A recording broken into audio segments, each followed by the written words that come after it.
All right.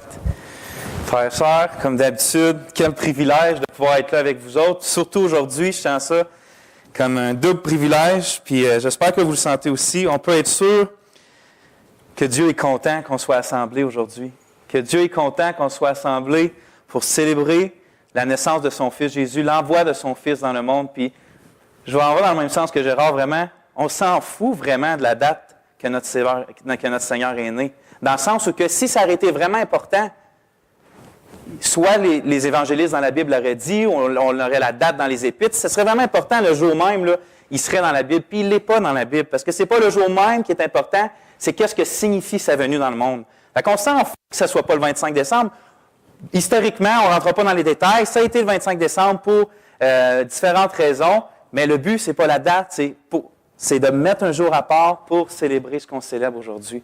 Fait qu'on se fout de la date, puis on se fout même que ça allait, les origines de tout ça, que ça allait été pour des mauvaises raisons au début ou que c'était fait en même temps qu'une fête païenne. On s'en fout parce qu'on est tellement loin des origines de quand ça a commencé que ça n'a plus rapport avec les origines. Puis même encore, des fois, il y a des objections qui disent c'est commercial. Bien, on s'en fout de tout ça s'il y a des gens qui le font commercialement. Nous autres, on ne le fait pas comme ça. Nous autres, on le célèbre pour une raison.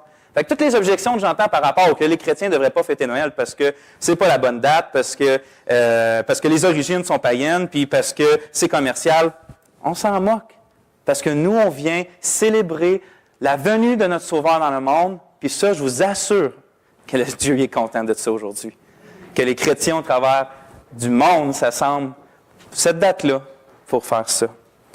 Fait que c'était ça pour commencer. C'est pas mon introduction, mais c'est ça. All right. Frères et sœurs, on va aller lire notre texte ensemble. On va aller lire Jean 3,16 ce matin.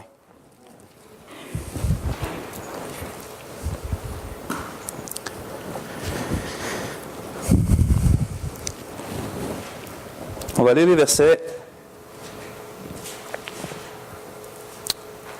On va lire les versets 9 à 21, sauf qu'on va se concentrer sur le verset 16 aujourd'hui. Juste pour qu'on ait une idée de la conversation que Jésus a avec Nicodème. Donc, on commence à Jean, chapitre 3, verset 9. Nicodème lui répondit, « Comment cela peut-il se faire? » Jésus lui répondit, « Tu es le docteur d'Israël et tu ne connais pas cela? En vérité, je te le dis. Nous disons ce que nous connaissons et nous rendons témoignage de ce que nous avons vu. Et vous ne recevez pas notre témoignage. Si je vous ai parlé des choses terrestres et que vous ne croyez pas, comment croirez-vous si je vous parle des choses célestes? Et personne n'est monté au ciel, sinon celui qui est descendu du ciel, le Fils de l'homme qui est dans le ciel. Et comme Moïse éleva le serpent dans le désert, de même il faut aussi que le Fils de l'homme soit élevé, afin que quiconque croit en lui ne périsse pas, mais qu'il ait la vie éternelle. Car Dieu a tant aimé le monde, qu'il a donné son Fils unique, afin que quiconque croit en lui ne périsse pas, mais qu'il ait la vie éternelle. Car Dieu n'a pas envoyé son Fils dans le monde afin qu'il juge le monde, mais afin que le monde soit sauvé par lui. Celui qui croit en lui n'est pas jugé, mais celui qui ne croit pas est déjà jugé, parce qu'il n'a pas cru au nom du Fils unique de Dieu. Alors voici ce jugement. La lumière est venue dans le monde, et les hommes ont mieux aimé les ténèbres que la lumière, car leurs œuvres étaient mauvaises. En effet, quiconque fait le mal haït la lumière et ne vient pas à la lumière, de peur que ses œuvres ne soient réprouvées ou révélées. Mais celui qui pratique la vérité vient à la lumière, afin que ses œuvres soient manifestées comme faites en Dieu. On va prier, frères et sœurs.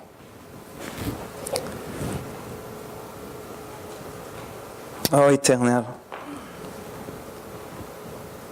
tu sais combien ce verset-là est cité dans le monde, combien ce verset-là est aimé dans le monde. Comment tu as utilisé ce verset-là pour amener tes appelés à toi. Tes serviteurs l'ont prêché au travers des siècles. Tes enfants l'ont aimé, l'ont médité, l'ont appris par cœur, l'ont chanté. Mais Seigneur, une fois de plus, aujourd'hui, parle-nous par ce texte. Viens nous montrer encore, Seigneur, une fois, la beauté du cadeau que tu as offert au monde.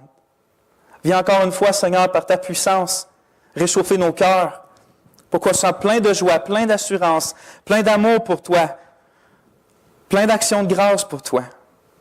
Et Seigneur, si aujourd'hui il y a quelqu'un qui se situe dans la catégorie des versets 19, 20, 21, qui rejette la lumière, qui aime mieux les ténèbres que la lumière, qu'aujourd'hui puisse voir avec des nouveaux yeux le cadeau de ton Fils pour le monde et y croire et le prendre et le recevoir et être sauvé, Seigneur, et avoir la vie éternelle. Rends-moi fidèle, Seigneur. Donne-nous des oreilles pour entendre. Donne-nous des cœurs pour comprendre, c'est ce qu'on te demande, pour que tu sois glorifié à la fin des dizaines de minutes qu'on va passer maintenant dans ta parole. Pour ta gloire. Amen. Frère et sœurs, je dois commencer en expliquant que vous avez un titre sur votre bulletin, puis vous avez une description de ce que va être en gros le message. C'est plus ça pantoute. C'est toujours dans le même passage, sauf que je crois que j'avais écrit dans le bulletin que ça va être les versets 16 à 21. J'étais supposé de prêcher là-dessus hier, puis c'est drôle comment ça s'est passé. Il y a là 2 mois, un mois et demi, quand j'ai appris que j'allais prêcher le 24, j'ai eu le texte, surtout les versets 20-21 à cœur, du fait que la lumière est venue dans le monde, les ténèbres ont rejeté la lumière, puis qui explique pourquoi les gens rejettent la lumière. Puis j'avais ça à cœur, fait que quand je suis arrivé cette semaine pour préparer mon message, j'ai médité ce texte-là, donc je méditais le contexte, puis pendant que je méditais le contexte, il y a Jean 3,16 aussi qui a saisi mon cœur. Fait que là, j'ai le goût vraiment de prêcher sur Jean 3,16, mais j'avais eu à cœur, là, de temps en temps, les 20-21. Fait que là, j'ai essayé hier de faire matcher ça ensemble. Je veux dire, j'ai essayé de faire un message avec ça. Ça marchait juste pas. J'ai passé la journée à méditer, à prier. C'est pas que je voyais pas rien là-dedans, c'est juste ça coulait pas, ça faisait rien. J'étais même pas capable de prier par rapport à ça. J'étais bloqué. J'étais arrivé chez nous hier après souper, puis je suis arrivé à ma femme, j'ai dit ça marche pas. Fait que ma femme, elle était sage, elle a prié pour moi, puis pour l'Église. Puis je me suis levé assez tôt cette nuit justement pour voir qu'est-ce que Dieu voulait que je fasse. J'ai demandé à Dieu de me diriger si c'est pas ça qu'il veut que je prêche. Il fait que ça marche pas parce que c'est pas sa volonté qui change. Puis j'ai relu tout Jean 3. Puis là, j'ai accroché à Jean 3,16. Puis comment ça peut pas être un bon choix de texte, Jean 3,16, aujourd'hui, à Noël? Je veux dire, c'est pas ça qu'on célèbre, comme on a dit ce matin, la venue du Fils de Dieu dans le monde. Ce texte-là n'est pas à propos de ça. Car Dieu a tant aimé le monde qu'il a donné son Fils afin que quiconque croit en lui ne périsse pas, mais qu'il ait la vie éternelle. Ce texte-là, frères et sœurs, c'est Noël. Fait qu'au lieu d'avoir écrit comme titre Noël, je crois que j'avais écrit Cadeau et jugement, mon titre, c'est Noël, le cadeau de Dieu pour le monde. Je ne vais pas parler des versets 20 à 21. Je vais peut-être les accrocher, mais je ne vais pas en parler. Je ne vais pas en parler en détail. On va se concentrer sur le verset 16. On va voir 17, 18, mais surtout 16. Que Dieu nous vienne en aide pour voir la beauté de ces versets-là. Frères et sœurs, j'ai juste une recommandation. Je sais, on les connaît, ces versets. On le connaît, le Jean 3,16. C'est probablement le plus cité dans le monde. Après ou juste avant, ne juge point. Puis, sauf que même si on les connaît, même si on les chante, mon exhortation, c'est ouvrons une fois de plus nos oreilles. Ouvrons une fois de plus nos cœurs. Une fois de plus, pour que Dieu nous parle au travers de ces versets-là. Pour que même si on est chrétien, même si on a vraiment eu nos péchés pardonnés parce qu'on a mis notre foi en Christ, qu'une fois de plus, on soit réconforté et réchauffé et animé par ces versets-là, et que si aujourd'hui, c'est pas notre situation, on n'est pas en Christ, on n'a pas cru en lui, on ne l'a pas fait notre plus grand trésor, nos péchés ne sont pas pardonnés, mais qu'on puisse voir ce cadeau-là, puis que par la grâce de Dieu, on ait des nouveaux yeux tout à coup pour le voir, le prendre, le recevoir, puis l'aimer, le cadeau que Dieu fait. Donc, je vais diviser mon message en 3 parties. On va parler mon message tourne autour du cadeau que Dieu a donné au monde. Fait on va parler, mon premier point, ça va être la source du cadeau qui est l'amour de Dieu envers le monde. C'est de là que le cadeau vient de l'amour de Dieu pour le monde. Ensuite de ça, on va parler de l'excellence du cadeau, comment le cadeau est grandiose, comment le cadeau est beau. Parce que le cadeau, c'est le Fils de Dieu envoyé dans le monde. Ensuite de ça, on va finalement voir comme 3e point, c'est quoi le but du cadeau. Quand c'est pas juste un cadeau comme ça, il y a un but précis. On va voir que ce but-là, c'est que tout le monde puisse avoir une offre gratuite de la vie éternelle et du pardon que Dieu veut offrir au monde. Fait que ça va être mes 3 points. Puis dans chaque point, on va aller dans le verset, puis on va quasiment regarder mot par mot. Puis je vais juste commenter les mots. OK? Puis ensuite de ça, on va faire des liens entre les mots. Fait qu'on commence. On On va commencer par mon premier point, qui est la source du cadeau, c'est l'amour de Dieu envers le monde. On va lire ensemble le début de Jean 3,16. « Car Dieu a tant aimé le monde. » Car Dieu a tant aimé le monde. Je pense que le point principal là-dedans, c'est le verbe « aimer ». Sauf qu'avant qu'on voie le verbe « aimer », je veux qu'on voie le mot « Dieu », puis je veux qu'on voie le mot « monde », parce que je pense que quand on va comprendre ces deux-là, quand on va lire ensuite « Dieu a tant aimé le monde », ça va être quelque chose de bien plus profond, bien plus pesant, bien plus merveilleux, qui va nous montrer un peu plus comment l'amour de Dieu est grandiose. Fait qu'on commence avec le mot « Dieu ». Jésus, il dit que Dieu a tant aimé le monde. De qui parle, Jésus? Il parle, comme dans tout l'évangile de Jean, quand il dit le mot Dieu, il parle de son Père qui est dans les cieux, de Dieu, créateur du ciel et de la terre. Il parle du Dieu de l'Ancien Testament. Il parle du Dieu qui a toujours existé, du Dieu qui a besoin de personne, mais du Dieu qui, même s'il a besoin de personne, a créé un monde pour avoir une relation avec des gens, pour que ces gens-là puissent se réjouir en lui. Le Dieu qui voit toutes choses et partout, le Dieu qui est tout-puissant, le Dieu devant lequel on est tous nus. C'est-à-dire qu'on ne peut rien cacher, ni dans nos cœurs, ni dans nos pensées. Il voit absolument tout. On est nus devant lui. C'est lui qui tient notre cœur à chaque instant. En ce moment, on vit, on respire, c'est parce qu'il le veut. Et si demain, c'est plus le cas, c'est parce qu'il a décidé que c'était plus le temps, que le temps arrêtait. C'est lui qui contrôle toutes ces choses-là. C'est lui le Seigneur de l'univers, c'est lui le Seigneur des anges. Il contrôle toutes choses, comme j'ai dit. C'est ce Dieu-là que lui-même, il va dire de lui, quand il va passer devant Moïse dans l'Ancien Testament, « L'Éternel, l'Éternel, Dieu miséricordieux et compatissant, lent à la colère, riche en bonté et en fidélité, qui conserve son amour jusqu'à 1000 générations, qui pardonne l'iniquité, la rébellion et le péché, mais qui ne tient point le coupable pour innocent. » Ce Dieu-là, frères et sœurs, ce n'est pas une force. Quand Jésus parle de ce Dieu-là, il parle d'une personne. Une personne avec des pensées, une personne avec une volonté, une personne avec des émotions. Puis ce Dieu-là interagit avec lui-même, mais c'est un Dieu moral. Qu'est-ce qu'il veut dire que par un Dieu moral, comme la Bible nous le présente, c'est que c'est un Dieu qui interagit avec nous par rapport au bien et par rapport au mal. C'est-à-dire qu'il va punir les méchants, puis il va bénir les justes. Ou des fois, il va même bénir les méchants dans des circonstances comme par la venue de Jésus-Christ. Il va bénir les méchants, mais il agit envers nous de façon morale. Puis, qu'est-ce qui est incroyable avec ce Dieu-là, c'est que lui-même ne pêche jamais. Lui-même est complètement juste. C'est lui qui définit qu'est-ce qui est droit et qu'est-ce qui est mal. Dieu ne regarde pas dans un livre pour savoir qu'est-ce qu'il faut qu'il fasse pour être droit. C'est lui-même. Tout ce qu'il fait est juste. Tout ce qu'il fait est droit. Puis en fait, ce qu'on appelle, nous, le mal, ce que la Bible appelle le mal, c'est toutes les pensées, toutes les actions, toutes les paroles, toutes les émotions qui lui sont contraires à lui. Donc, si Dieu est amour, quand on haït, nous autres, de notre propre cœur mauvais, c'est mal parce que Dieu est amour.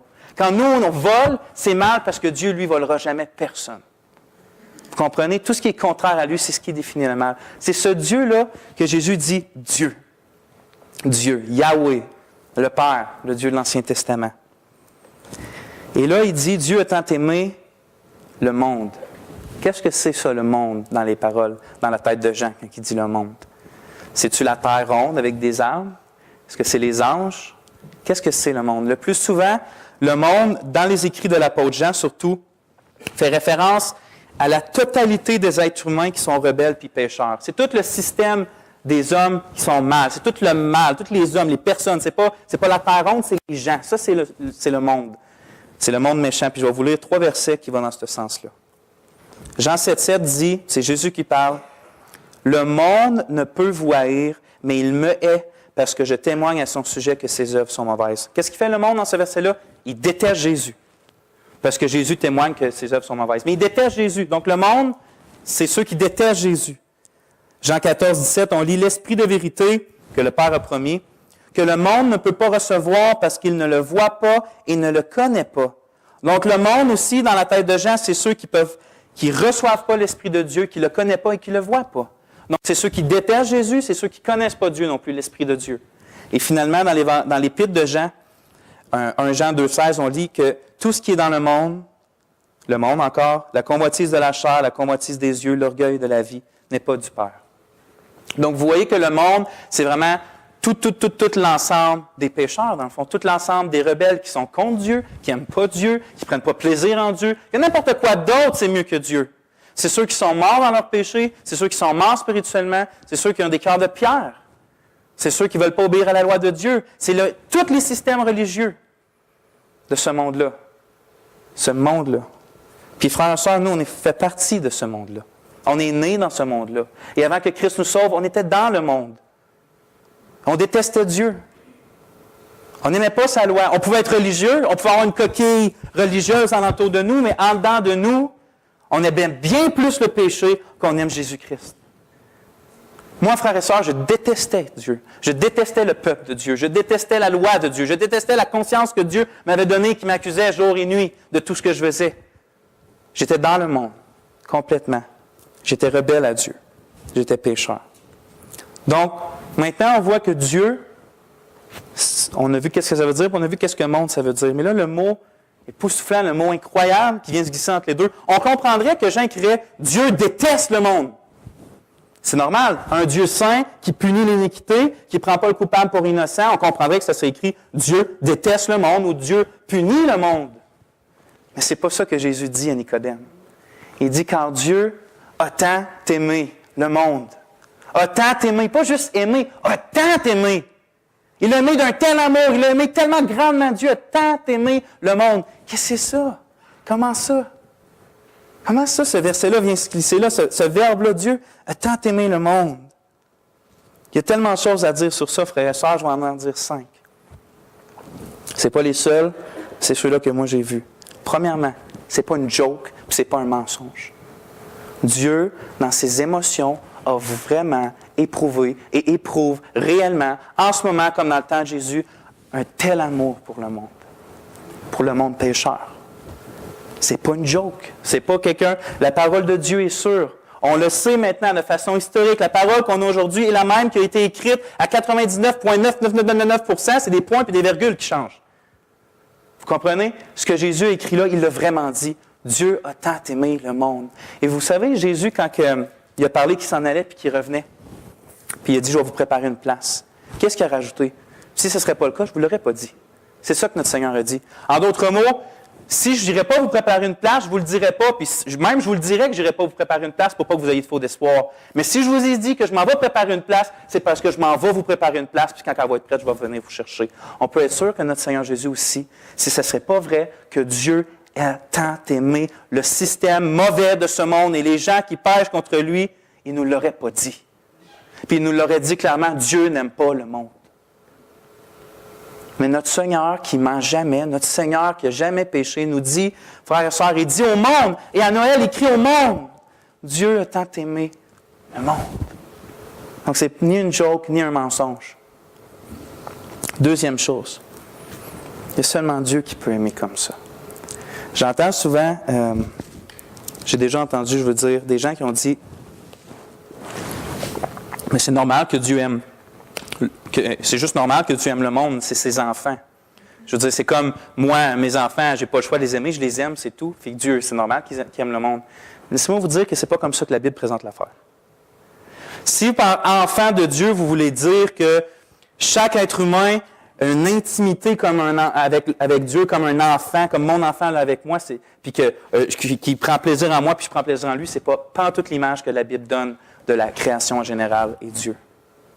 Au contraire, on a vu que le monde, c'est des gens rebelles, des gens qui n'aiment pas Dieu, qui aiment le plaisir plus que Dieu, qui aiment le péché plus que Dieu, qui blasphèment contre Dieu jour et nuit, par leurs œuvres, par leurs pensées.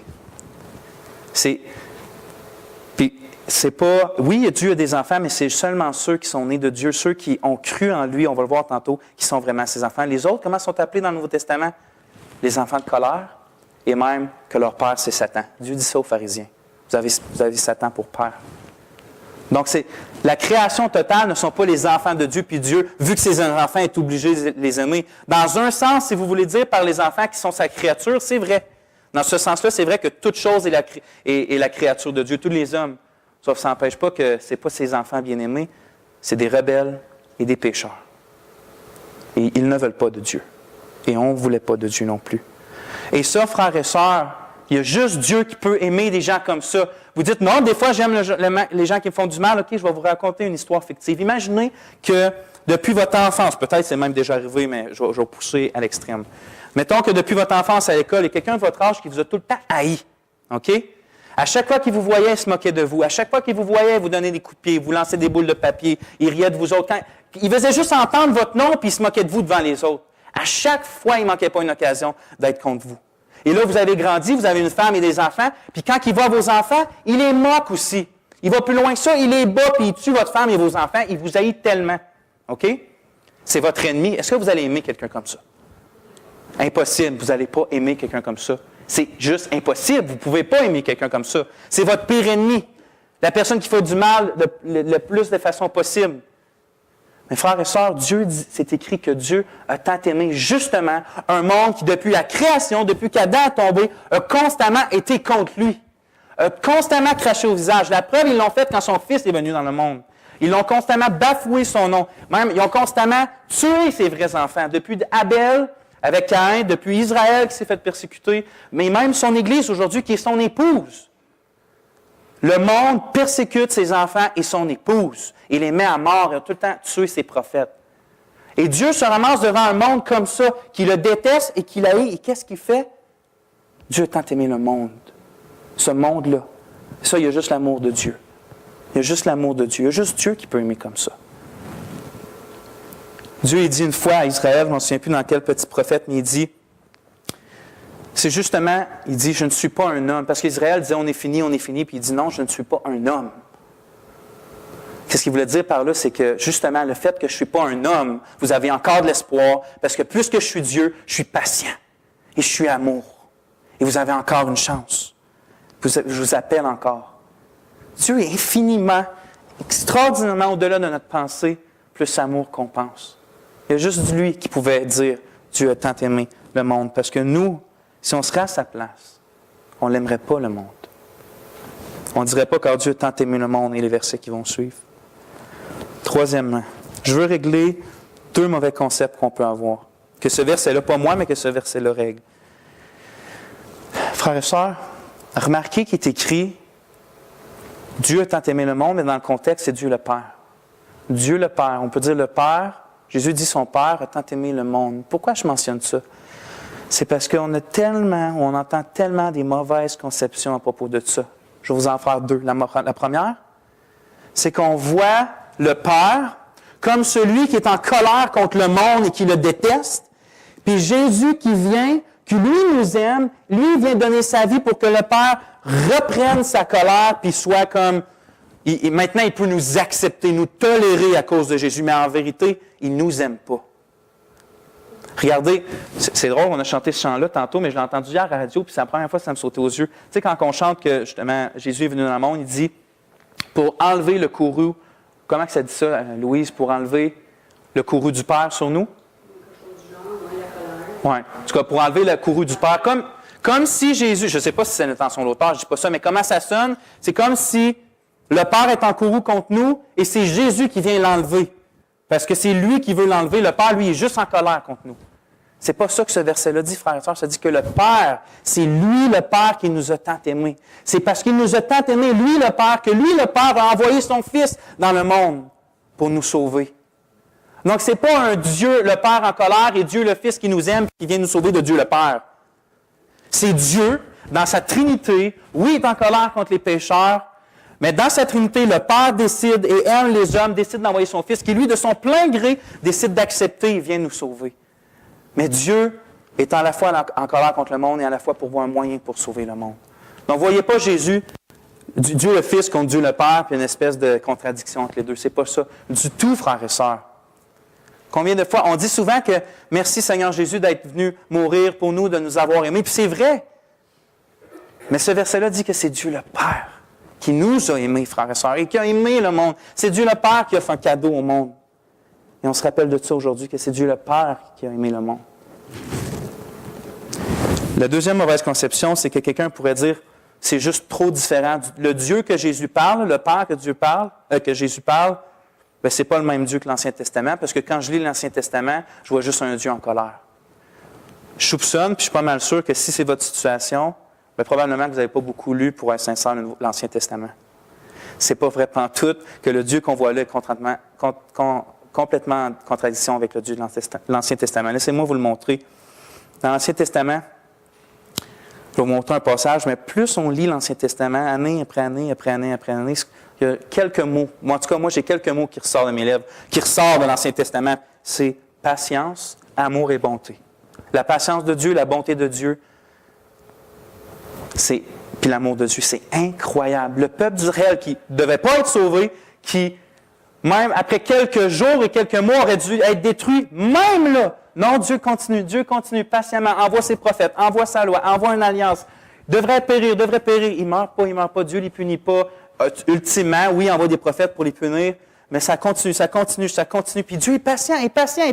C'est incroyable. Tu te dis, à un moment donné, ça va-tu arrêter, cette descente-là du peuple d'Israël? Mais à un moment donné, Dieu dit, c'est assez. Et il dit, dans Osée, OK, mais tu n'es plus ma femme. Tu t'es trop prostituée, tu n'es plus ma femme. Mais 2 chapitres après, Dieu revient sur ces mots un peu, puis il dit, mais c'est correct, je vais te reprendre, je vais te laver, je vais te purifier, puis tu vas vraiment être mon épouse. Regardez, je vais vous lire. Je vais vous lire un passage qu'on lit dans Osée. Il dit,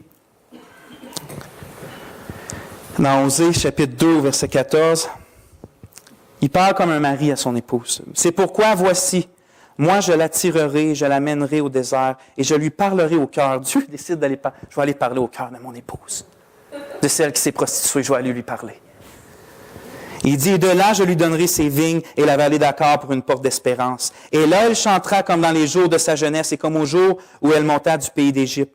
Et il arrivera en ce jour-là, dit l'Éternel, que tu m'appelleras mon mari et tu ne m'appelleras plus mon maître. Et j'ôterai de sa bouche les noms des Baals et on ne se souviendra plus de leur nom. Et je ferai pour eux en ce jour-là une alliance avec les bêtes des champs et avec les oiseaux des cieux et avec les reptiles du sol. Et j'ôterai du pays en les brisant l'arc et l'épée et la guerre. Et je les ferai reposer en sécurité. Et je te fiancerai à moi pour toujours. Et je te fiancerai à moi en justice et en jugement et en bonté et en miséricorde. Et je te fiancerai à moi en vérité. Et tu connaîtras l'Éternel. Dieu dit ça à un peuple qui est la femme qui s'est constamment prostitué à d'autres hommes, c'est-à-dire qui est constamment allé vers d'autres dieux, qui n'a pas été fidèle. Et Dieu, au début d'Osée, dit, c'est fini. Comme je te donne ma lettre de divorce. Mais ça ne prend pas 2 chapitres qui revient et il dit, je vais m'occuper, je vais aller te parler, je vais te ramener à moi, je vais faire ce qu'il faut faire. Et ce Dieu-là, dans l'Ancien Testament, il promet à ce peuple-là qu'un jour, il va justement envoyer le Messie, le Sauveur, qui va sauver cette épouse-là, ce peuple-là de ses iniquités. Et qu'est-ce qu'on voit dans Jean 3,16? C'est juste l'accomplissement du Dieu d'amour dans l'Ancien Testament, qui finalement prouve ultimement son amour en envoyant son Fils dans le monde, et pas seulement pour Israël. Vous voyez qu'il n'y a aucune contradiction, pas pantoute, entre le Dieu de l'Ancien Testament et le Père dans Jean 3,16, qui aime tant le monde. C'est vrai que Dieu, dans l'Ancien Testament, des fois, sa patience a atteint une limite. Mais c'est drôle, il y a tout le temps une note d'espoir quand même, par la venue du Messie. Et 5e point par rapport à l'amour du Père, je comprends que ça peut être difficile, pour peut-être certains d'entre vous, de concevoir un Père aimant et bon. Ce que je veux dire par là, c'est que ça se peut que l'expérience que vous avez avec un Père terrestre, ça a juste été à 0 puis une barre. Un Père aimant, vous ne connaissez pas ce que c'est. Fait que de voir, vous êtes capable de voir, OK, Jésus, mon Sauveur, comme quelqu'un d'aimant. Mais quand on parle d'un Père aimant, ça fait un bug dans votre tête à cause de votre expérience. Mais laissez-moi vous dire, je peux comprendre, mais surtout Dieu comprend votre situation. Mais regardez pas le Père céleste et priez-le pour qu'il vous aide de ne pas le voir au travers, à la lumière des pères terrestres. Regardez pas le Père céleste à la lumière des pères terrestres. Le meilleur des pères terrestres, frères et sœurs, n'atteint pas la gloire de Dieu à la cheville.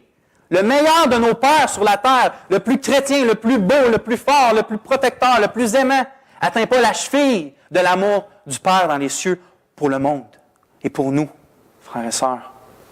Donc, voyez pas le Père dans les cieux à la lumière des pères terrestres. Croyez quand Dieu écrit, on est juste au début du verset, car Dieu le Père a tant aimé le monde. A tant aimé le monde. Et vous allez voir après que ce Père-là aimant, c'est vraiment tant aimé le monde avec le cadeau qu'il a donné au monde. On a vu que la source du cadeau que Dieu a donné, et qu'on se rappelle aujourd'hui à Noël, vient du cœur de Dieu, vient de l'amour de Dieu envers un monde rebelle et pécheur. Deuxième point, frères et sœurs. On va voir maintenant le cadeau lui-même. Moi, j'ai écrit l'excellence du cadeau, mais on peut dire la grandeur du cadeau, la beauté du cadeau, comment le cadeau est, la valeur du cadeau, peu importe. Mais on va parler du cadeau, puis je ne pouvais pas juste écrire le cadeau parce que c'est trop excellent comme cadeau que Dieu donne. Parce que ce n'est pas un objet, ce n'est pas la planète, ce n'est pas des anges. C'est écrit que Dieu a tant aimé le monde qu'il a donné son Fils unique. On arrête là. Dieu a tant aimé le monde, il a tellement éprouvé de l'amour pour ce monde-là rebelle, que cet amour-là le conduit à faire quelque chose. C'est quoi? C'est de donner un cadeau, et ce cadeau-là, c'est le Fils de Dieu. C'est son propre Fils. Là, il faut s'arrêter, puis il faut penser à ça. Même si on connaît ce verset-là, il faut méditer encore là-dessus. Dieu a donné son Fils. Vous savez que c'est écrit dans 1 Jean, que c'est Dieu par l'apôtre Jean qui nous dit de ne pas aimer en parole seulement, mais avec action et vérité. C'est-à-dire que le vrai amour ne fait pas juste dire « je t'aime ». Dites à votre femme que vous l'aimez, tant que vous ne prenez pas un temps avec elle, elle ne vous croira pas 2 secondes. Même si c'est vrai que vous l'aimez, l'amour aime en action. Et Dieu qui aime le monde voulait passer en action parce qu'il aimait vraiment le monde. Et la preuve qu'il aimait vraiment le monde, c'est qu'il est passé en action. Il n'a pas juste dit dans le passé qu'il allait envoyer un Messie, il l'a envoyé. Et ce Messie-là étant venu dans le monde, Jésus ne s'est pas juste promené en disant « Dieu vous aime. Dieu vous aime. Je vous assure, Dieu vous aime. » Et là, il est reparti. Il n'a pas juste fait ça. Parce que même s'il aurait fait ça, on aurait su que Dieu nous aimait, on n'aurait pas plus été sauvés. C'est pour ça que je ne veux pas juste voir Noël comme la venue. Oui, on fête la venue du Messie dans le monde, la venue de notre Sauveur dans le monde, mais à la lumière du fait, parce qu'il y avait un but quand il est venu nous sauver. Il y avait un but, je veux dire, quand il est venu dans le monde, et c'était de nous sauver. Donc, Dieu est passé à l'action, et cette action-là passait par le fait qu'il devait donner au monde son Fils, ou qu'il voulait donner son Fils au monde. Puis on va parler de ça un peu. Qu'est-ce que c'est de donner le Fils au monde? Qu'est-ce que c'est d'avoir donné son Fils? On lit au verset 17, « Car Dieu n'a pas envoyé son Fils dans le monde. » C'est-à-dire qu'il fait juste préciser l'idée du verset 16 qui est de donner ou d'envoyer, c'est la même chose. Le fait que Dieu donne son Fils au monde, c'est qu'il l'a envoyé dans le monde. Qu'est-ce que ça nous dit, ça, frères et sœurs? Premièrement, c'est que si Jésus a dû venir dans le monde, c'est qu'il n'était pas dans le monde, premièrement. Puis je veux qu'on s'arrête là. Je veux qu'on s'arrête un peu sur le fait que Jésus, le Fils qui est décrit là, c'est celui que Jean, quand il commence son épître, il dit « Et la parole était Dieu, et la parole... Au commencement, la parole était Dieu, et la parole était avec Dieu. » C'est le Fils, parce qu'il va nous dire un peu plus loin, il va nous dire « C'est qui cette parole-là? » Je vais juste vous le lire parce que je ne veux pas que vous pensiez que ça vient de moi. C'est écrit au verset 14, « Et la parole devint chair et habita au milieu de nous, et nous avons contemplé sa gloire, une gloire comme d'un Fils unique de la part du Père, plein de grâce et de vérité. » Donc la parole, c'est le Fils. Et là, il distingue, c'est bizarre ça, la parole était avec Dieu, la parole était Dieu. Il semble avoir 2 dieux, mais en même temps, c'est le même Dieu. Ça semble bizarre, mais Jean l'explique, il dit, la parole, le Fils, était avec Dieu, le Père. Il nous le dit au verset 14. La parole était le Fils. Et qu'est-ce que ça veut dire, ça, le Fils? Parce que les musulmans, quand ils entendent ça, le Fils de Dieu, on entend ça partout à travers le monde, ils entendent que c'est Dieu a eu, puis c'est ça, eux autres même qui disent, c'est quoi, Dieu a eu du sexe avec Marie pour avoir... ils pensent qu'une divinité, comme dans toutes les autres divinités des Grecs et tout ça, qu'on pense, nous autres, on enseigne que Dieu aurait eu des relations sexuelles avec Marie pour avoir un fils et que c'est un genre de demi-dieu. Mais c'est pas ça, mais pas partout que la Bible, que le Nouveau Testament. Ils ne comprennent rien de ce que la Bible enseigne. Quand la Bible appelle Jésus le Fils, puis Dieu le Père, c'est parce que c'est pour distinguer la relation qu'ils ont l'un avec l'autre. Le Père est toujours celui qui va initier quelque chose, qui va dire de faire quelque chose. C'est lui qui est la source, vraiment, comme c'est lui qui a aimé le monde et qui a envoyé le Fils. Et le Fils, étant parfaitement Dieu aussi, mais son rôle, il obéit toujours au Père. Et sa volonté, c'est faire la volonté du Père. Donc Dieu, qui désire envoyer le Fils dans le monde, le Fils est là, il dit, oui, j'ai le désir aussi. Ce que tu veux, Père, je le veux aussi. C'est pour ça qu'il y a une distinction entre Père et Fils. Le Fils, c'est celui qui fait ce que le Père demande, avec plaisir, avec joie, de sa propre volonté. Et regardez, qu'est-ce que ça décrit aussi, cette relation. Comment? Parce que si la parole était au commencement, c'est-à-dire que la parole était avant toute chose, et c'est écrit un peu plus loin, que par elle fut créée toute chose. C'est-à-dire que la parole, Jésus est le créateur de toutes choses. C'est-à-dire qu'il est éternel. C'est-à-dire qu'avant qu'on soit là, avant que les anges soient là, il y avait une relation entre lui et le Père. Et je veux vous parler, regardez comment la Bible parle de cette relation-là. Dans Jean, chapitre 1, verset 18, on lit ça. « Personne n'a jamais vu Dieu. Le Fils unique qui est dans le sein du Père, lui l'a fait connaître. » Le Fils unique qui est dans le sein du Père. C'est qu'est-ce que ça veut dire, cette expression-là? C'est une expression hébraïque, juive, qui veut dire simplement que le sein, c'était, on pourrait dire que c'est ici, hein, je vais vous le dire. C'est le torse. Quand il parle que Jésus est dans le sein du Père, c'est décrit comme le Fils étant sur le torse du Père, dans une relation intime, de bonheur, de confort et de joie. C'est pour ça que c'est le même mot qui est utilisé quand les apôtres sont autour de la table du Seigneur pour la première fois à la Pâque et que ça dit que Jean est à côté sur le sein de Jésus. Il était comme ça sur le torse de Jésus et il écoutait Jésus parler. C'était une coutume à l'époque. Et quand Jean dit que Jésus est dans le sein du Père, il veut nous dire par là que depuis toute éternité, lui et le Père sont dans une relation indescriptible de joie et de confort et de réjouissance. Et l'un se réjouit dans l'autre et l'autre se réjouit dans l'un. Et c'est juste parfait comme relation. C'est juste parfait comme unité. Depuis toute éternité. Pourquoi je parle de ça? C'est qu'on pense souvent, on parle souvent que Jésus a quitté les cieux. Et c'est vrai, il faut en parler. Mais on ne parle pas de souvent que ça a pu coûter au Père d'envoyer son Fils dans le monde, de donner ce cadeau-là de son Fils pour un temps. L'union entre le Père et le Fils n'a jamais été brisée, Dieu et Dieu. Mais la communion entre les deux, d'une façon intime et spéciale, a changé pour un temps, le temps que Jésus est venu sur la terre. Jésus a toujours été en union avec le Père, mais en tant qu'homme, a goûté à la souffrance, a goûté à la faim, il a dû dormir, toutes faire ces choses-là. Et pour un temps, d'une façon mystérieuse, il y avait quelque chose de changé entre Dieu le Père et Dieu le Fils. Et pourquoi? C'est parce que le Père a dit, « Mon Fils, je me réjouis en toi et tu te réjouis en moi, depuis toute éternité. Mais j'aime ce peuple-là rebelle, puis je ne veux pas le laisser à lui-même. Et je veux le sauver. » Et Jésus répond, « Père, moi aussi. » Et le Père répond, « C'est toi que je veux donner. Parce qu'il n'y a que toi qui peux prendre ma colère que ce peuple-là mérite.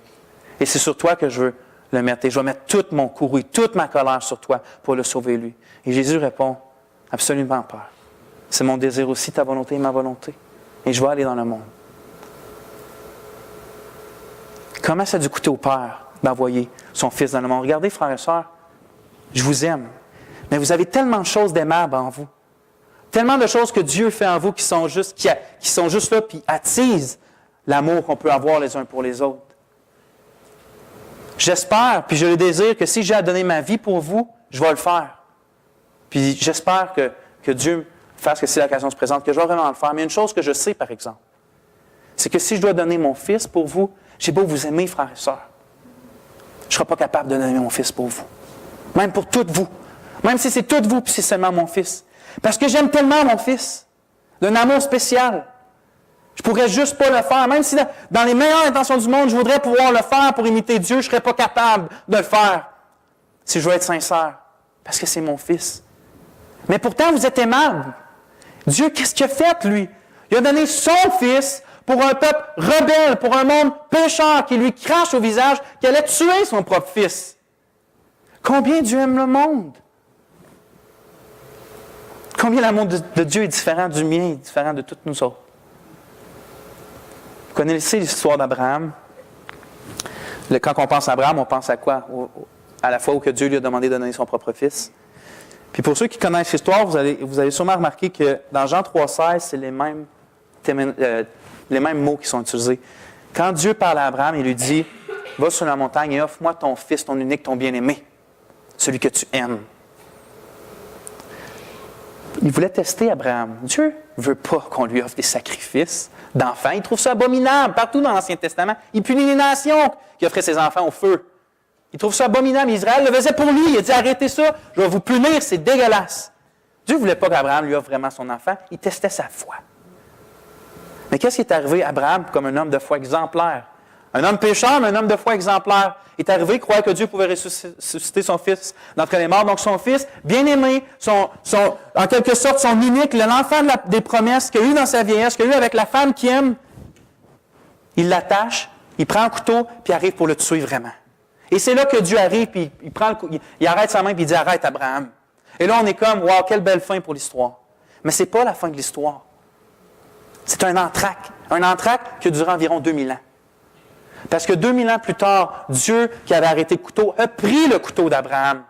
Et il ne voulait pas qu'Abraham offre un fils pour lui, parce que c'est Dieu qui allait offrir un fils pour le monde. Pas seulement pour Abraham, mais pour ses descendants et pour le monde entier.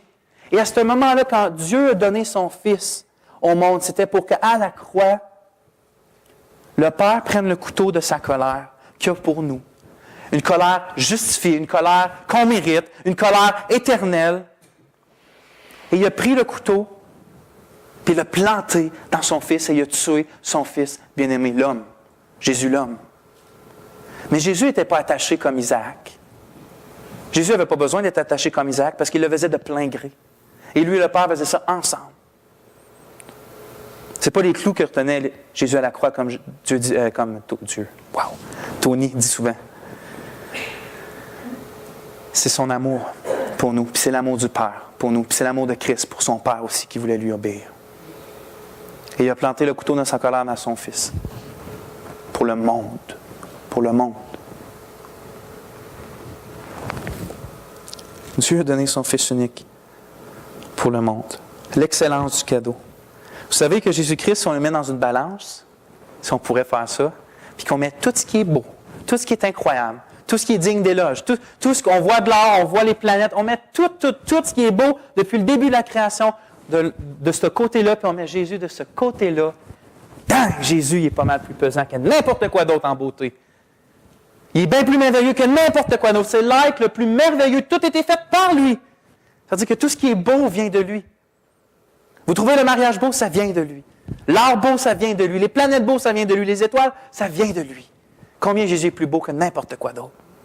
Et pourtant, c'est lui que Dieu, dans son amour, a donné.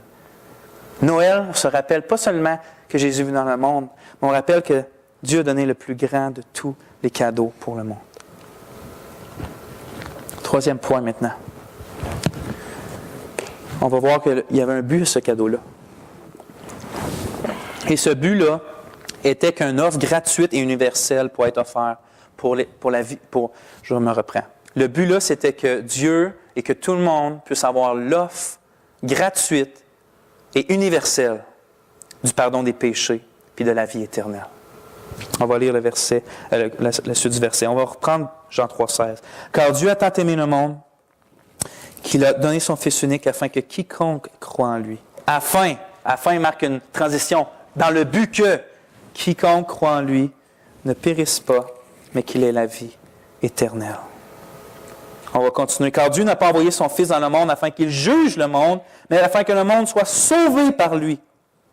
Celui qui croit en lui n'est pas jugé, mais celui qui ne croit pas est déjà jugé, parce qu'il n'a pas cru au nom du Fils unique venu de Dieu. » La première chose que je vais refaire sortir trois choses. La première, c'est que le but de la venue de Jésus, le but du cadeau de Dieu, c'était de pouvoir offrir et la vie éternelle et le pardon des péchés. On voit ça, premièrement, dans Jean 3,16, où ça dit que quiconque croit en lui, afin que quiconque croit en lui ait la vie éternelle et ne périsse pas. Remarquez, le langage, c'est un langage de vie et de mort. Pour qu'ils aient la vie éternelle et ne périssent pas. Mais plus loin, au verset 17, il change, verset 18 de langage. Il dit « Ne sois pas jugé ou est déjà jugé ». C'est plus un langage de vie-mort, mais un langage de condamné, non condamné. Pour moi, ce que je vois là-dedans, c'est que Jésus est venu pour essentiellement deux choses. Bien plus, mais essentiellement deux choses qui nous concernent. Pour nous donner la vie, pour offrir la vie éternelle, la vraie vie, et pour nous pardonner nos péchés, pour qu'on ait une opportunité d'avoir nos péchés pardonnés, qu'on soit non coupable devant Dieu. Parce que je ne sais pas si vous savez, probablement, que Jésus n'est pas venu dans un monde neutre. On en parle depuis le début. Il n'est pas venu dans un monde neutre et ce qui allait déterminer s'ils vont périr ou s'ils vont avoir la vie éternelle, c'est seulement leur réponse. Tu sais, je veux dire, par exemple, que moi j'arrive, je suis neutre, je suis ni bien ni mal, je ne suis pas condamné ni jugé, je n'ai ni la vie éternelle, mais quand Jésus vient, là, j'ai l'opportunité d'être un ou l'autre. C'est pas ça. Jésus est venu dans un monde déjà condamné. C'est pour ça que la parole dit que ceux qui ne croient pas sont déjà jugés. Et on va voir, même on va voir, mais je vais vous le lire.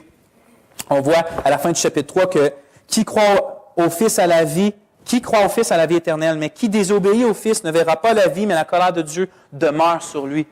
Demeure, c'est-à-dire qu'elle est déjà là. C'est-à-dire que ce monde-là, il y a déjà un jugement qui est prononcé contre lui. Jésus n'est pas venu juger le monde. Il y a déjà un jugement qui est sur le monde. Et c'est coupable. Et c'est vous êtes mort spirituellement. Vous êtes mort dans vos péchés. Donc Jésus n'est pas venu juger. Il va venir un jour juger. Mais quand il est venu, il y a environ 2000 ans, c'était pour sauver le monde, afin que donner la vie et qu'on ait le pardon des péchés. Qu'est-ce qu'il veut dire par nous donner la vie? Pourtant, on vit en ce moment. Moi, je vis, vous vivez. Tout le monde vit, tout le monde bouge. Qu'est-ce qu'il y a de plus quand on reçoit la vie éternelle de Christ? Est-ce que c'est juste qu'on va vivre comme ça toujours?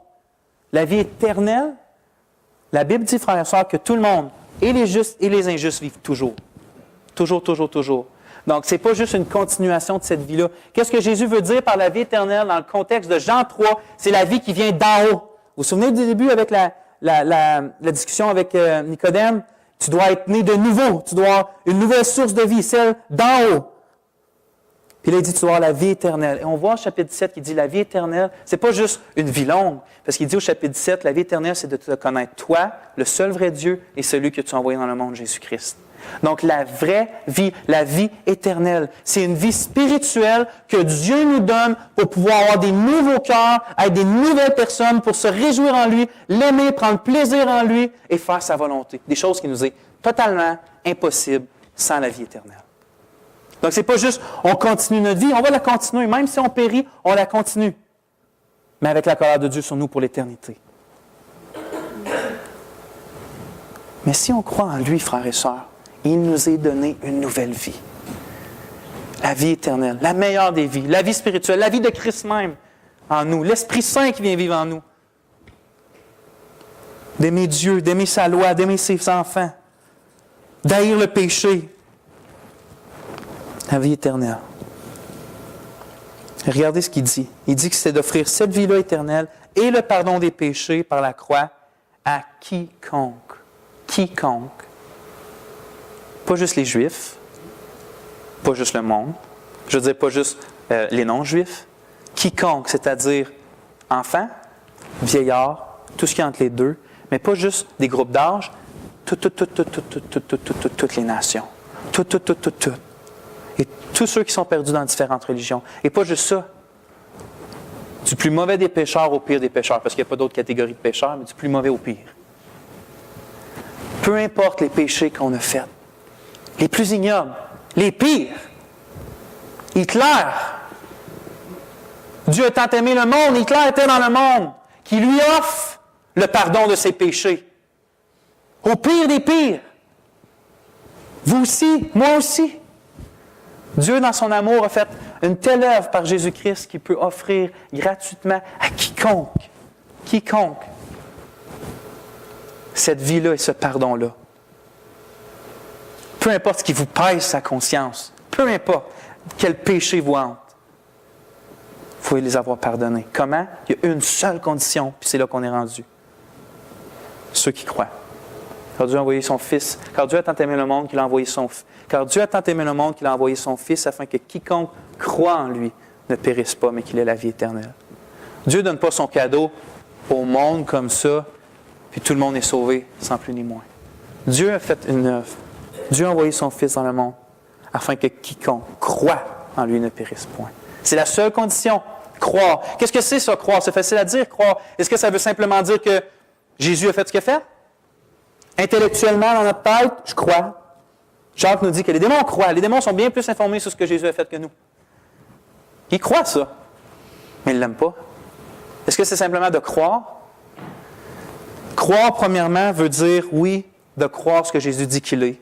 De croire qu'il va faire ce qu'il a dit qu'il va faire. Par exemple, de croire quand il dit que si on croit en lui, on va avoir les péchés pardonnés. De croire qu'il dit qu'il est le Fils de Dieu. De le croire quand il dit qu'il est le plus satisfaisant de tous les trésors. De croire ses promesses quand il dit qu'il va revenir et nous faire une place, qu'il nous fait une place et qu'il va revenir nous chercher.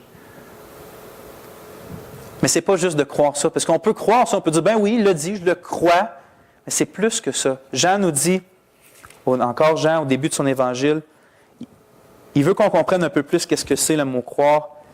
Puis il va dire au verset 11 du premier chapitre, « Il vient chez lui en parlant de la parole, et les siens ne l'ont pas accueilli, ne l'ont pas reçu. Mais à tous ceux qui l'ont reçu, il leur a donné le droit d'être enfants de Dieu, c'est-à-dire à ceux qui croient en lui. » Il fait un lien entre croire en lui et recevoir Christ. Qu'est-ce que c'est recevoir Christ? Bien, c'est le recevoir comme qu'il est. Qu'est-ce qu'il est? Il est Seigneur. Ce n'est pas le recevoir simplement comme un sauveur qui n'a aucun mot sur ma vie. Il est Seigneur. Donc, je reçois ce sauveur-là comme qu'il est, c'est-à-dire Seigneur. Il a un droit absolu sur ma vie. Il va dicter ma vie. Je vais aimer sa loi et je vais la suivre du mieux que je peux par sa grâce. C'est le recevoir aussi comme le pain de vie et l'eau qui étanche la soif. Comme il a dit à la Samaritaine, « Quiconque va boire de cette eau n'aura plus jamais soif, mais des sources d'eau vive vont jaillir en dedans de lui jusqu'à dans l'éternité. » Qu'est-ce qu'il veut dire par là? Il compare la foi de venir à lui à étant étanché de notre soif. Avez-vous déjà eu soif? J'ai soif en ce moment, je vais boire de l'eau. Vous avez déjà eu soif? Vraiment, vraiment soif. J'ai déjà été dans le désert. Puis, pas en Afrique puis en Europe, mais plus la fin du désert qui va au Canada, au Soyuz. Puis j'ai marché pendant longtemps, puis j'ai eu soif. Tu veux de l'eau, tu veux quelque chose qui étanche ta soif. Mais on est tous des assoiffés, on est des machines d'assoiffés. On court après quelque chose qui va tout le temps satisfaire notre âme, que ce soit le sexe, la famille, le mariage, n'importe quoi. Mais Jésus veut qu'on le reçoive comme celui qui va étancher notre soif, comme celui qui, on dit, oui, tu vas être la seule source de satisfaction pour mon âme. C'est le recevoir, Jésus comme l'eau vive, comme le pain de vie qui donne la vie, comme celui qui nous nourrit et qui nous satisfait. Et bien d'autres choses. Donc, puis une des meilleures images, c'est dans Matthieu, quand que Jésus compare le royaume de Dieu à un trésor qu'un homme trouve dans un champ et vend tout ce qu'il a pour acquérir le champ pour avoir ce trésor-là pour lui. Est-ce qu'on croit juste en Jésus ou c'est notre trésor, notre plus grand trésor? Celui que quand on n'est pas proche de lui, c'est ce qui nous coûte le plus, parce qu'on n'est pas tout le temps proche de lui. Ce qu'on a plus le soif, c'est d'être près de notre Dieu, près de Christ. Est-ce que Christ est notre trésor? Est-ce qu'on met toutes nos œufs dans le même panier? On dit ça va être lui ou ça va être rien d'autre. Vous savez, on a un peu plus, là, c'est quoi la foi? C'est d'aimer, de chérir, d'avoir, de recevoir Christ comme qu'il l'est vraiment. L'être suprême. Et ça ne veut pas dire qu'on est parfait là-dedans, que quand on devient chrétien, c'est à cause que tout dans notre vie, c'est Christ le plus grand trésor dans tout, à tout moment, seconde par seconde. C'est pas ça, mais on grandit là-dedans. Mais il est vraiment quand même notre trésor. Il est vraiment notre trésor. Je vais conclure, frères et sœurs. En ce jour-là de Noël, profitez du temps avec vos familles, offrez des cadeaux, recevez des cadeaux avec joie. N'ayez pas peur de boire et d'avoir du fun avec vos familles, puis avec modération toujours, mais je veux dire, ayez du plaisir, fêtez. Puis, je veux qu'on se souvienne d'une chose. Il y a bien des choses qui peuvent être compliquées dans la Bible, il y a bien des choses peut-être qui peuvent nous mélanger. Mais soyez sûrs d'une chose qui est claire. C'est que Dieu a tant aimé le monde qu'il a donné son Fils unique afin que quiconque croit en lui ne périsse pas, mais qu'il ait la vie éternelle. Vous pouvez aller voir vos familles puis leur dire « Dieu t'aime ». Même s'ils ne croient pas en lui, Dieu t'aime. Puis il l'a prouvé parce qu'il a envoyé son Fils pour t'offrir ce salut-là gratuitement. Dieu t'aime. N'importe qui, le pire des pécheurs, on peut lui dire « Dieu t'aime » et t'offre le salut. Dieu t'aime. Frère, Dieu vous aime. Quel Dieu incroyable! J'ai tellement eu l'impression que mes mots sont petits pour dire ça. Mais soyez bénis, passez un bon temps des fêtes, puis rappelez-vous notre merveilleux Sauveur, le cadeau de Dieu pour le monde. On va prier. Seigneur Jésus, ô Père, quel amour tu as eu pour le monde. Nous, souvent, on n'est même pas capable d'aller voir nos voisins pour leur dire combien toi tu es bon. Combien nous, on n'a pas d'amour pour le monde. Mais aujourd'hui, on s'est concentré sur ton amour pour le monde. Et Seigneur, c'est cet amour-là pour le monde qui finalement nous a sauvés. Parce que tu as aimé le monde et tu as offert au monde ce salut-là. Et Seigneur, tu as fait que cet évangile-là sonne à nos oreilles et à nos cœurs. Tu nous as ouvert les yeux, Seigneur, pour qu'on voit et qu'on aime et qu'on prenne à cœur l'Évangile. Ce qu'on veut te prier, Seigneur, c'est, premièrement, on veut te louer pour ce cadeau-là. On veut te dire merci pour ce cadeau-là merveilleux, que nos yeux soient davantage ouverts pour qu'on contemple, mais aussi, Seigneur, que pendant ce temps-là des fêtes, on puisse communiquer avec sincérité de cœur que Dieu aime nos proches qui ne croient pas en toi et qui leur offre le salut éternel et le pardon des péchés. Amen. Dieu vous bénisse, frères et sœurs. Merci beaucoup, Vincent. Écoute, on part